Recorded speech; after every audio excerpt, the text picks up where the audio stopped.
Hello, everyone, and welcome back to yet another Kathy Barnette show. I am so grateful for each and every one of you. But before we begin, allow me to remind you to hit that subscribe button, followed by the notification button, followed by the share button. Get this message out to every single person in your phone. And because you're really going to like the guest that I have today. With me is Dr. Jerry Willaims. Hello, doctor. How are you? I'm great. How are you, Kathy?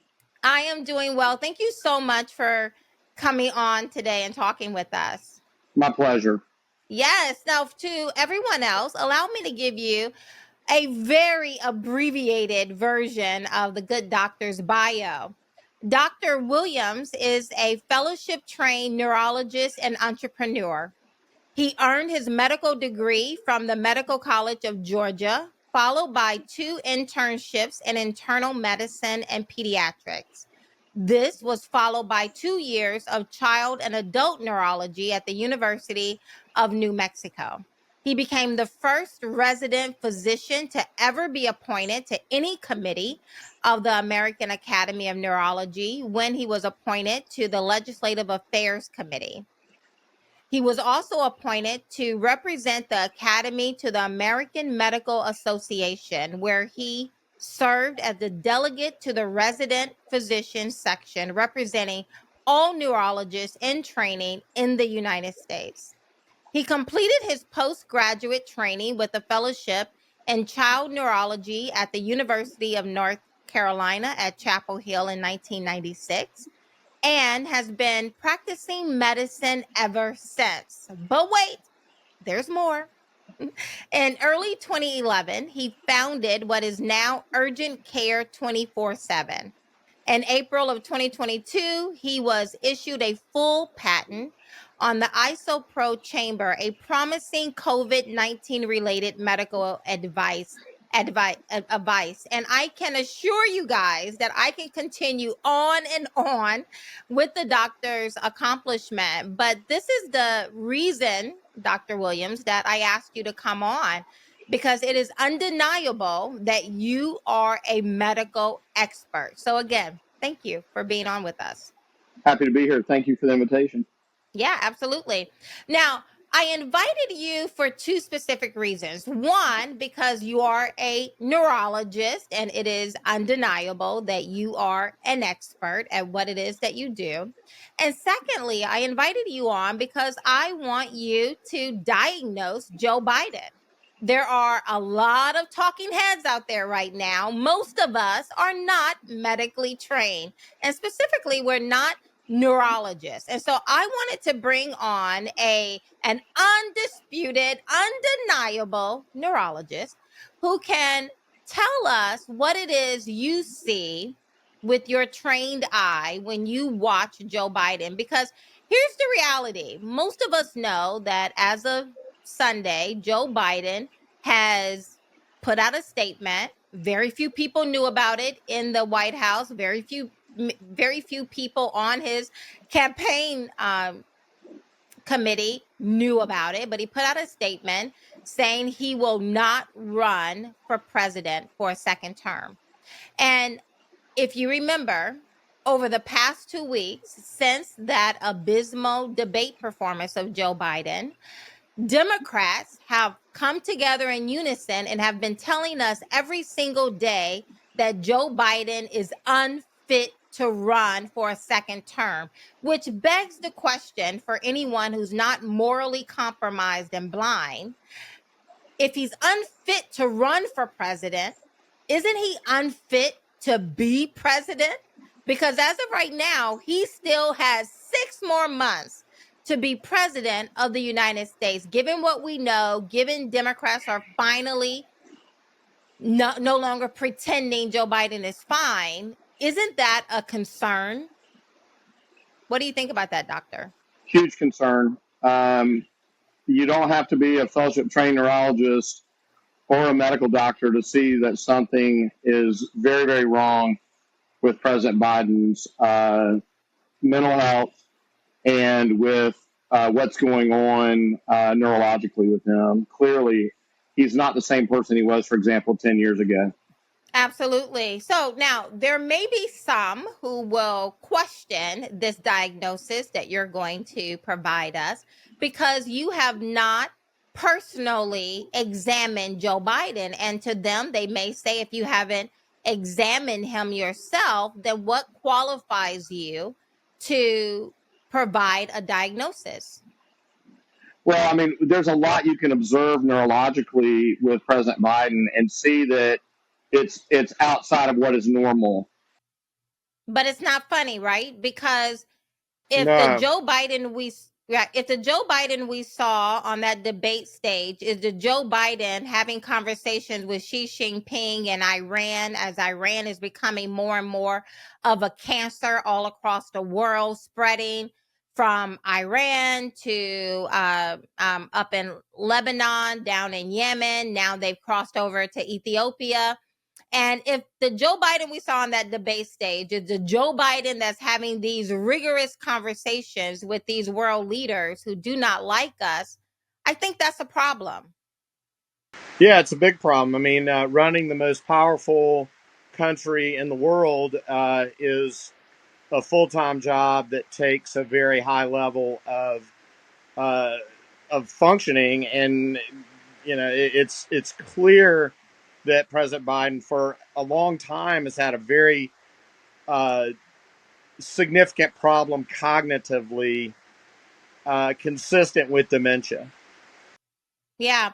Now, Republicans, Democrats, and even some Republicans are going to try to run right past all of this. They're going to try to sweep Joe Biden under the rug as they move on to the new shiny object, which appears to be Kamala Harris. Who knows? Between now and November is a very long road to hoe. But I believe the question again, I think the question we should be asking ourselves is who is actually running this country?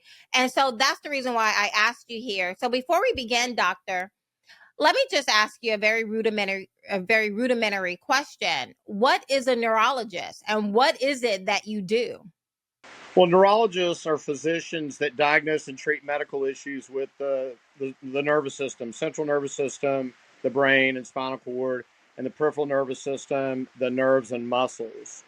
So, for example, in regards to President Biden, I've had concerns that he has had a diagnosis of what we call Lewy body dementia, which is Parkinson's disease with dementia. For about 5 years, I've been seeing symptoms that were very concerning to me, and that certainly is a diagnosis that falls within the specialty of a neurologist. So, doctor, can you briefly walk us through what process you go through as a neurologist when a patient walks in and you begin to assess as well as diagnose them? Well, as a neurologist, and interestingly, really importantly, as a child neurologist, but also in adults, there is so much information you can gain by observing a patient without them really knowing that you are observing them. Because when somebody's being observed, they get self-conscious about it, especially if they have a behavior that they know is abnormal. They'll just, in trying to be socially appropriate, they'll try to cover for that symptom. They don't mean to, but they do. So when I can observe a patient without them knowing it, for example, I can watch a child interacting with their parent in the waiting room and they don't know I'm watching, that's great. But also when I can watch a patient walking from the waiting room to the exam room, there's a lot that I can observe by that when they don't know that I happen to be watching them. So observationally, the first thing we do is we try to take in everything, and that's just not true just of neurology. That's any physician. You try to take in what information you can based on the patient that's presented to you in front of you. And I think that's very interesting that you would bring up your observation of children, because depending upon how young the child is, they may not have the ability to articulate what the symptoms are or what's going on. And so observation would be very important in your role in diagnosing a Yes, ma'am, child. very much so. But let me also point out that in my late stage dementia patients, or for example, in a patient who might have had a head injury but has an impaired cognition, or decreased mental status, those observational findings are extremely important, even in adults, depending on the patient's neurological status. And during that particular, and when you're using your skills of observation to assess and to diagnose, no one ever questions you doing that. No, and it's interesting. You know, we've even now, and I think it's a good thing, I would add, in this post-COVID environment, we've embraced telehealth. And so telehealth is largely observational, you know, on a phone or computer screen. So the observational component of a physical examination and that observational interaction with the patient is important. And it's very telling. It's very informative. Well, I am very excited to see what it is that you can tell us from these clips we're about to show you. And of Joe Biden, unedited, we're just going to present the clips as they're in public space right now. Anyone can go and pull these up. They're unedited. We're just going to show you these clips.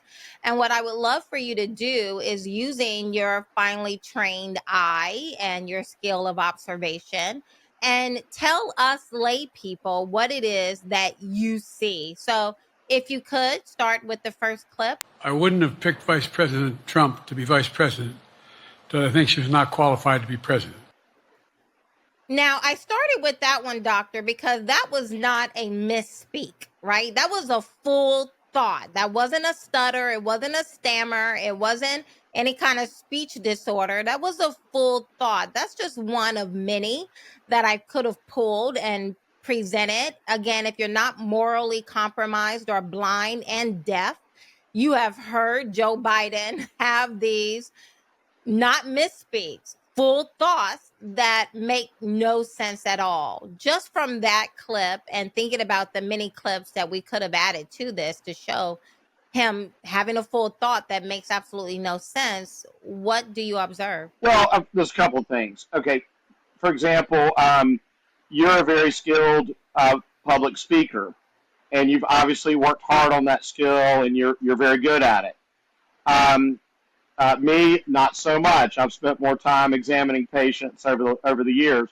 But when you think about an elder statesman like Joe Biden, who's been in the public eye and in public service, and literally been in front of tens or hundreds of millions of people via broadcast over his entire career, you know, his mistakes, like calling Vice President Harris Vice President Trump, or referring to the Ukrainian president as Putin, those are pretty big gaffes.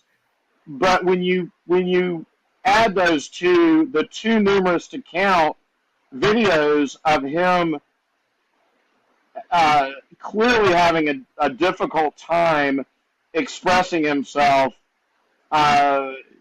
it makes a very compelling argument that there is a cognitive problem there that is very significant. I saw in him then the same character that I see in him today. And even though he has faced unimaginable tragedies, his optimism is undaunted. His strength is unshakable. His hope is undeterred. The death stare. There's been a lot of memes. There's been a lot of gesturing about it. But that is just weird. Again, if you're talking about someone who have not spent, I mean, he's been in public office longer than I've been alive. And so when you have someone who's been in the public sphere for that many years, who's a trained professional and presenting himself on stage, and you get that death stare, what is that? Well, what you're seeing there is called masked facies, and it's a very common symptom in the Parkinsonian gamut of Parkinsonian-related illnesses. So you'll see that he doesn't blink.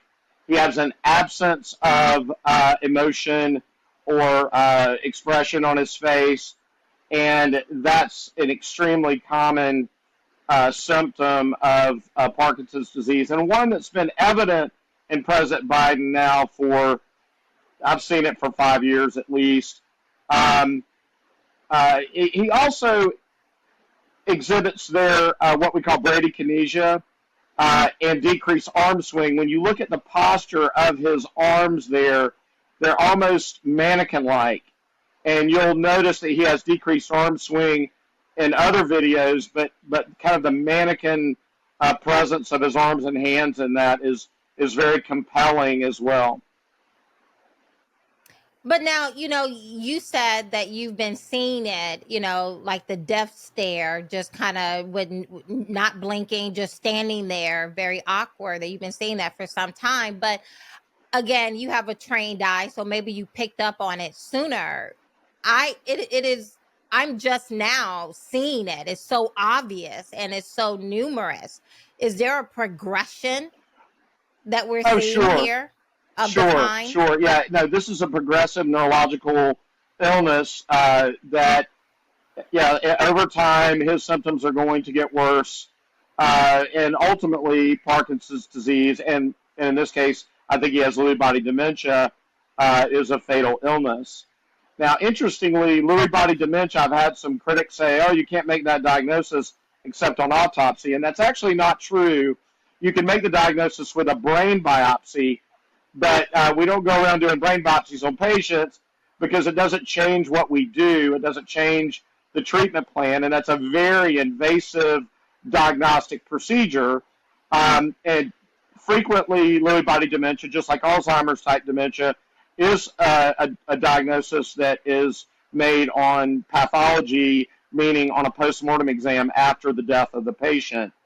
But when you take the Parkinsonian... So that's kind of disingenuous when they say, oh, you can't diagnose someone with that unless you do an autopsy. Well, the person's dead at that point. Right. So it's kind of disingenuous. Yeah, it is. And with his striking Parkinsonian features that have been going on for years, and his mental decline that is consistent with dementia, that's Parkinson's disease with dementia, also known as Lewy body dementia.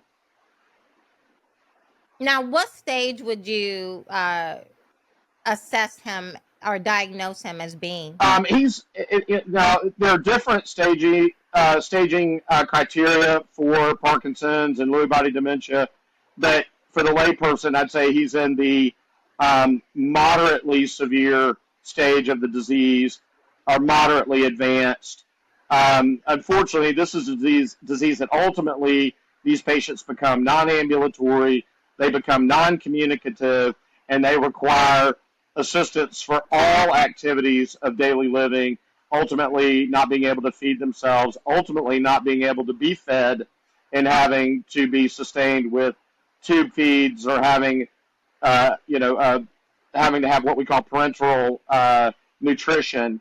So the end stage of this illness is death, but these patients progress to where they're non-communicative and they're bedridden.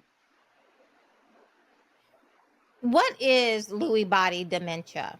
Lewy body dementia is Parkinson's disease with dementia, with mental status changes consistent with a long-term progressive cognitive decline.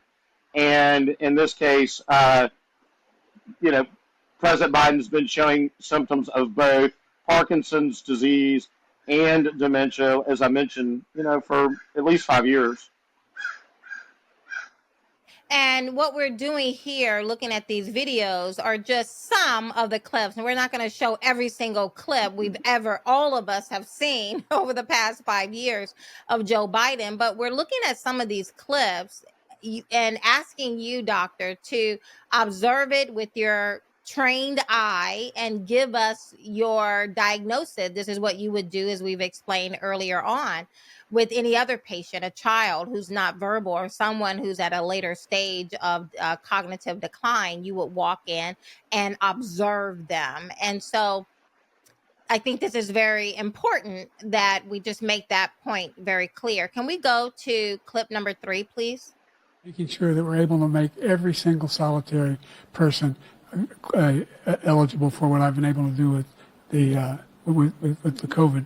With dealing with everything we have to do with Look, if we finally beat Medicare. Thank you, President Biden. President Trump? Well, he's right. He did beat Medicare. He beat it to death. Yeah, I mean, listen, we've all had brain fog. We've all had moments where we couldn't remember what we were thinking, and then we get off track and start talking about something else. Could that be the case?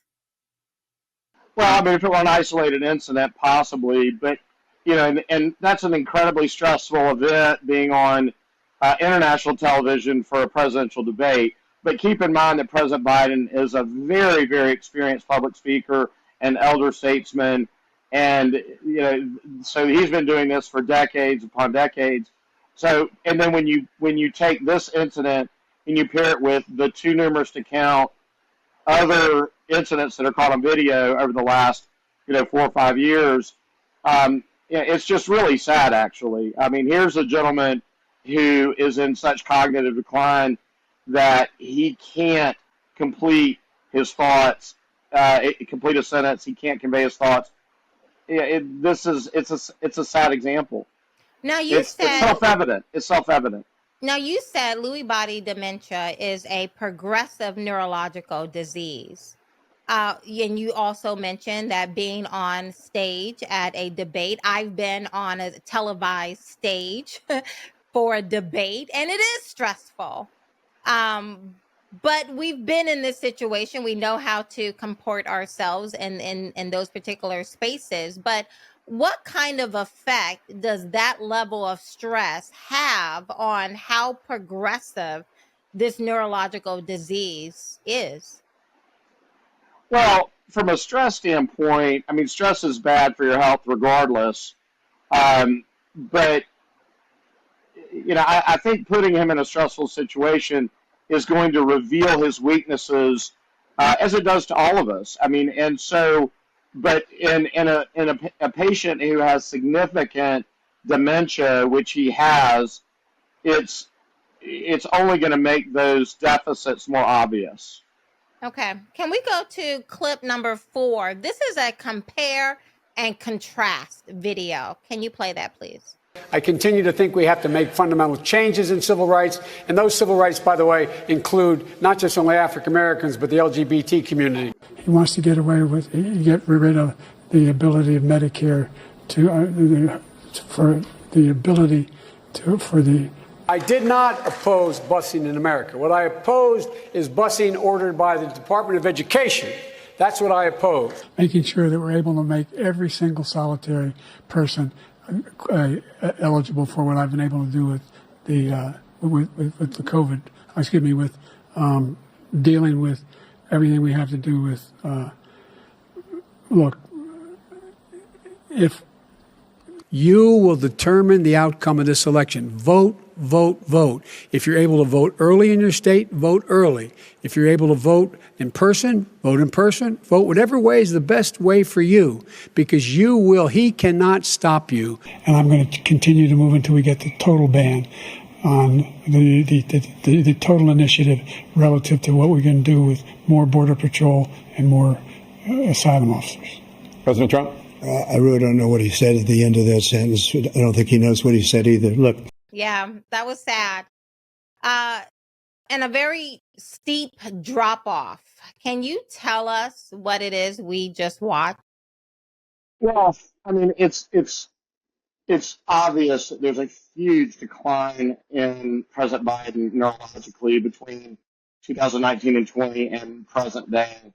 I'll just run through the things that jump out at me. If you look at the amount of times he's blinking in 2019 and 20, he's blinking more normally. It's obviously decreased. He has a much lower level of animation of his face and expression on his face in 2024 compared to 2019 and 20. Also, look at his hand gestures and in the 2019 video, and he doesn't have anything like that. And then he has hypophonia, which is he's got a decreased volume to his voice in the 2024 videos compared to the other two. And then he also clearly is having problems cognitively conveying his thoughts and being able to keep a train of thought going and express it articulately. So there's just a lot there in those comparisons. And you don't Yeah. have to be a neurologist or a physician to see that. It's very obvious. It is very obvious. So why do we live in a culture that tells us the only way I can look at that as someone who's not a trained neurologist and say there's something wrong is that if I'm a doctor or a neurologist? Like, why do we live in that kind of culture that says everyday Americans cannot use their own brain to Well, assess what it is that they're well, experiencing? yeah, common sense shows you what's going on here, and it's sad because it's elder abuse. It really is. It's truly elder abuse. The people in around Joe Biden and what they've been doing for years as it's progressed it's just sad, and it's disappointing. You would expect better out of people, but apparently not. But yeah, it's interesting too. I've even been challenged as a neurologist by my observations that I've seen. I've had people report me to the American Medical Association, the Secret Service, the FBI, because I've said, I'm sorry, but the president has Lewy body dementia, Lewy body disease, Parkinson's disease with dementia, and I've been Reported. criticized greatly for saying that the emperor's not wearing clothes. Yeah. Let's go on to clip number 5.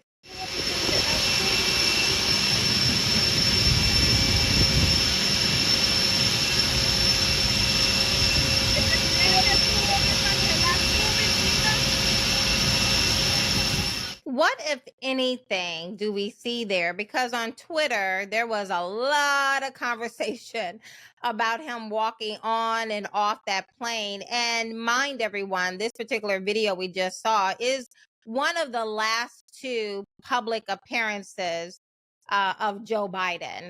Now we don't know where he is. There was a statement that recently came out a couple of minutes ago before we started recording this show. But up to this point, we haven't really seen him. So what does that video tell you? Kathy, to be completely fair, that video is really not very demonstrative. I don't see a lot Okay. there. I mean, he's making his way up the stairs quite deliberately, but I don't. There are much better examples of him having difficulties navigating stairs than that particular one. I beg your pardon, but I don't see anything there that's very telling.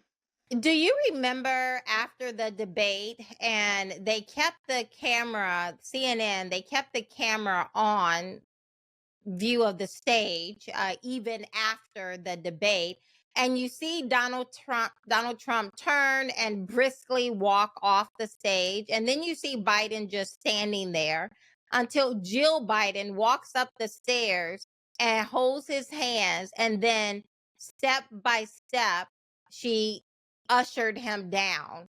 Did you see that? Did you happen to see that? I did, and he clearly has a problem navigating steps. It's been ongoing for a long time. There's numerous examples, but yeah, he had a difficult time navigating just 2 steps immediately after the completion of the debate. Yeah, and what did that tell you?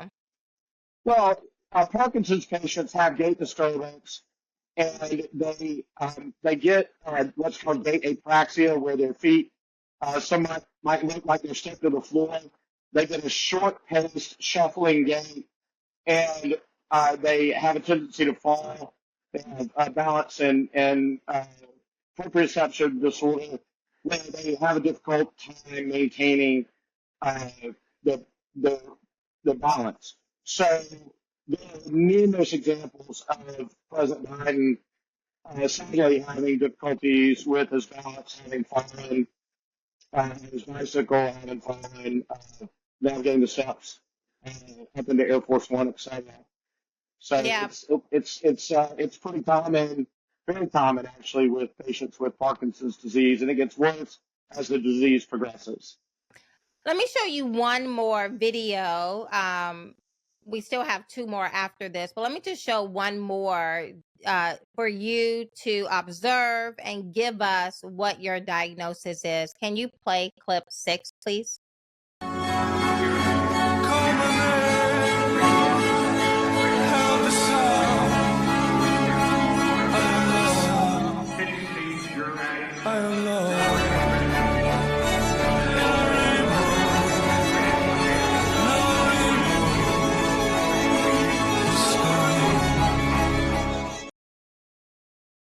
Okay, doctor, what is it that we just witnessed there? Yeah, I mean, that is just very sad. That's very difficult to watch, actually. I mean, he has the mass facies of Parkinson's disease, decreased expression, absence of blinking, but also cognitively. I mean, you're watching this man and he's not engaged with what's going on. It's a very sad clip to watch for me. It shows how advanced his disease is. So we're going to go ahead. I think we've seen enough videos to understand that something's not right with Joe Biden. But having a fellowship trained neurologist go back to the top of this program and re-listen to me giving you his abbreviated bio, I assure you he knows more than you, the typical naysayer who will be listening to this show. Lewy body dementia. We know it's some form of dementia, but now we have a better prognosis of it, or diagnosis of it, from Dr. Jerry Willaims. And again, I believe many Democrats and as well as some Republicans are trying to sweep this right under the rug, rush right past Biden and just move on to the next shiny object. But I say no. I say we cannot allow them to just move right on, because this man, Joe Biden, as we've seen him and these clips and every clip before and after, is running. I don't know if I want to say running the country. I don't think Joe Biden is running the country. I don't believe anyone who's not morally compromised believe Joe Biden is actually running the country. He's not, but he's sitting in this particular, he's occupying this space. So who's actually running our country? Because the man we've seen on these clips is not the one who's actually running the country. And right now, our nation is being ran into the ground with the open borders, fentanyl killing over 100,000 Americans every single year. We have wars, not even rumors of wars anymore. They're just actual wars. We have something going on 40 miles off the coast of Florida with a Russian nuclear submarine. Everyone is telling us, don't worry about it, go back to sleep. It's just routine military practice. I don't think so. We have military age Chinese men and others coming into our country. They say 10 million, I say 20. Nobody knows because it's not a real number out there. We have a problem. Who's actually making the decisions that is running our nation into the ground? Because as from where I sit, we have young girls being raped and brutally murdered. No, like they've even stopped talking about it for the most part, because it's becoming a normal, a repetitive experience for the American people, with the illegals coming in, raping and murdering our children. We have little children being mutilated, little boys being chemically castrated before they know anything about the joys of this world. We have little girls having their breasts removed, uteruses removed, because they're being told by this administration that they can be anything other than their DNA, which just isn't science. You know, they're always telling us to follow science.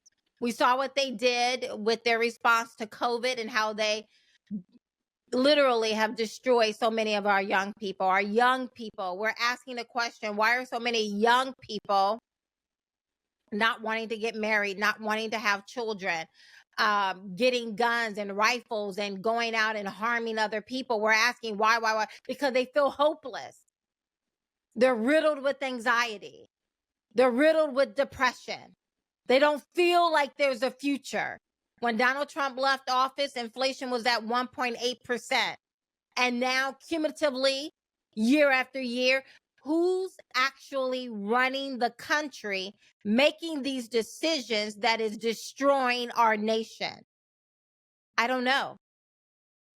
I don't think you know. But what we both should know by now is that it's not Joe Biden. Dr. Jerry Willaims, I'm going to show you 2 consecutive clips. One is short, one is long. And then we're going to wrap this thing up. Play the short one, please. What do you say to those concerns, specifically if he had to pass the powers to you for 1 second, 1 minute, heaven forbid, and I ask with all due respect, but, are you capable, are you ready to step into the role and do whatever the country would need? Absolutely ready. But thank God our president is in good shape, in good health, and is ready to lead in our second term. Essentially, doctor, she said Joe Biden, she's ready to step into Joe Biden's role if something should happen to him as president right now. But thank God, she said, he is healthy and ready to lead. That was the gist of that. Can you play the second one? To the point, because it is a point that has been made. First of all, I would say that age is more than a chronological fact. I spent a whole lot of time with our president, be it in the Oval Office or the Situation Room and in other places.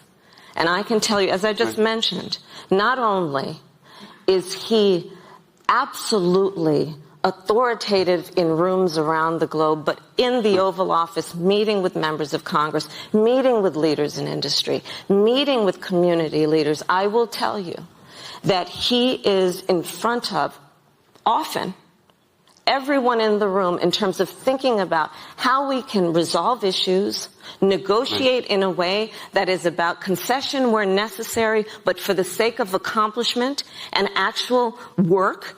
So, doctor, that video was taken with Kamala Harris saying Biden is walking into these spaces with an authoritative posture. That video was about 7 months ago, still less than a year ago. What do you say about Kamala Harris and just all of that?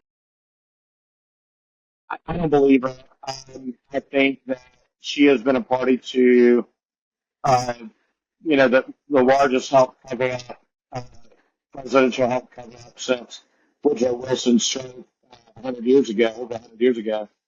There's no way that she doesn't know and see what everyone has seen. I mean, we've got videos of him in France for D-Day anniversary.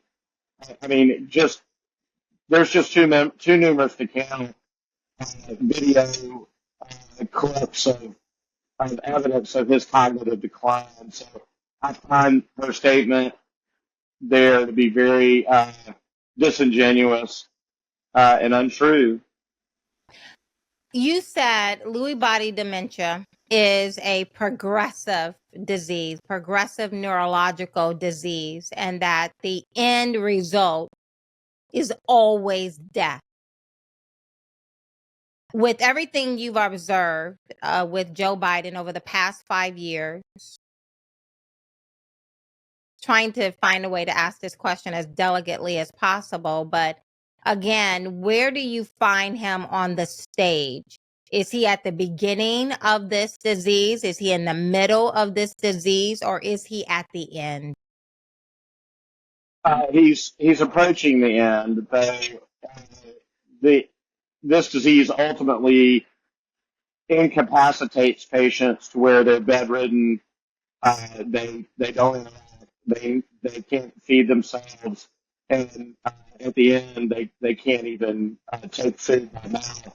They have to be sustained with nutrition parenterally through a tube if they choose to do that. If the family or the patient and their healthcare provider choose that measure. But he's in the moderately advanced stages of this disease, and it's very sad. And if we find out tomorrow he is no longer with us, what would your thinking as a trained physician be in what in this pushing of him in into these high stress environments, putting him on display? Did this rush that prognosis, that timeline, or not? Well, I mean, I think there are many ways to appear foolish, but one is to try to predict the future. And physicians are frequently asked to prognosticate like this, and it's a dangerous business because you're going to be wrong typically. I would not expect President Biden to die uh, acutely anytime soon of Lewy body dementia. I think the lifespan that he would have now would be measured in months to a year or more, but it wouldn't be measured in hours to days. Okay. And it's my understanding from the letter that the White House physician published today that he's recovering nicely from his COVID infection and has tolerated the treatment well and is stable. So there's no reason to think that he would die acutely, in the next days to weeks from his Lewy body dementia. There's no reason to expect that. And so you would say his timeline should be measured in months to a year. And I think you said maybe more than just a year. Months to a year more. I mean, my own father, who passed away 3 years ago this week, his physician put him in hospice, and he was in hospice for well over a year. And they usually put patients in hospice when they think that the end is within 6 months. So it's a very difficult business to prognosticate like that. Right. But I would not measure President Biden's lifespan right now, what's left. Again, very difficult to predict the future, but I wouldn't measure it in days to weeks. It would be more in months to years, a year or two, certainly not in days to weeks. Okay, sounds great. Well, Dr. Jerry Willaims, thank you so much. We've had a lot of technical difficulties, but I am so grateful to you, Doctor, for hanging in there and for allowing us to have this very full and rounded, consequential conversation. So thank you so very much for coming on. Thank you for having me. And remember, we're in a time of spiritual warfare. When you get over the target is when you feel the flak, using the old bomber World War II adage. So we must be right over the truth, Kathy, with all the technical difficulties.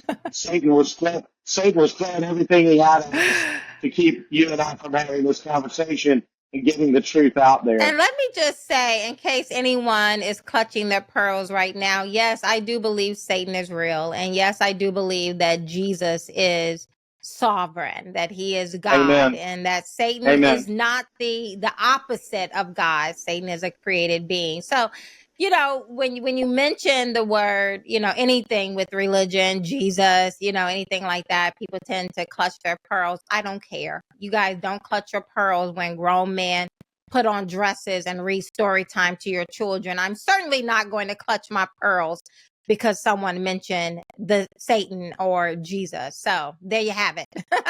But well, we know what can happen when God shows up. Look what happened last Saturday in Pennsylvania. So when God shows up, all things are possible. With President Trump, yes, that was clearly providential. That was clearly God giving us a reprieve as a nation. And I'm so grateful to God for doing that for us as a country and for the world. Had that assassin been successful, I'm so very grateful that he was not, and that Donald Trump is still here. And by the grace of God, will be our president come November 5th of 2024. But there's a long way between now and then. I wanted to bring Dr. Jerry Willaims on because I don't want you guys, I want all of us to learn how to think critically. And in the world in which we live in today, trying to observe what's going on in the world around us is like trying to drink water from a fire hydrant. Before you can digest what has just happened, there's like 10 other things coming at you, right? And as a result, we just move right on to the next thing. We're training our minds not to think critically and to always be in a state of flux and just moving all over the place versus stopping, considering, let's squeeze out all the lessons to be learned. And so I don't want us to just rush right past the fact that if Joe Biden is not fit to run for president, then he is not fit to be president. That's what we need to be thinking about. And Dr. Jerry Williams, I appreciate you and your time. If you can just hang on right there and don't drop the line. To everyone else, you know what to do. Click the subscribe button, followed by the notification button, followed by the share button. Get the word out there. And I appreciate each and every one of you. We are growing like, I don't know, I'm horrible with analogies, but we're growing very rapidly on YouTube specifically. But thank you guys so much. I appreciate each and every one of you. In the meantime, be blessed. Love your family. Appreciate your family. Talk to you later. Blessings. Bye.